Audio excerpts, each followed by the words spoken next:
आज सकाळी ना स्वयंपाक वगैरे घरातला आवरला, किचन वगैरे साफ केलं. त्याच्यानंतर इकडे ईशानला बाहेर घेऊन आले होते. त्यानंतर दुपारी थोडा वेळ आराम केला, घरातलं काम आवरलं. त्यानंतर मग संध्याकाळच्या वेळेला इकडे आमच्या इथे आईस्क्रीमवाले आहेत, त्यांनी थोडंसं ईशानला खायला दिलं होतं. चॉकलेटचा मिल्कशेक होता, खरंच खूप टेस्टी होता.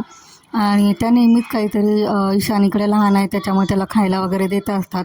त्यानंतर संध्याकाळच्या वेळेला इकडे आहोनी कांदे वगैरे आणले होते, ते सगळं व्यवस्थित लावून घेतलं कारण त्याच्यामध्ये खूपच कचरा होता.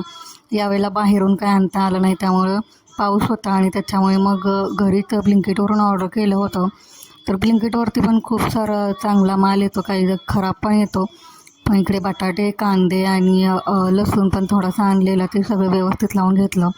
कारण हे काम वेळच्या वेळेला केलेलंच बरं असतं. कारण उशीर जर झाला तर मग सगळं मूड पण खराब होतं आणि काम पण व्यवस्थित होत नाही. आणि सगळं व्यवस्थित लावलं की आपल्याला परत स्वयंपाकाच्या वेळेला घ्यायला ते बरं पडतं. त्याच्यामुळे मग हे सगळं व्यवस्थित लावून घेतल्यानंतर मग स्वयंपाकाची पण तयारी केली. आणि घरी एकटीच जर बाई असेल ना तर त्याचं बाळ हे असं मध्ये मध्ये करत असतं, जसं ईशान सारखं मध्ये मध्ये करत होता. आणि रात्री ना माझं कानातलं एकदम तुटून पडलं होतं. असा होता माझा आजचा दिवस. पुन्हा भेटूया पुढच्या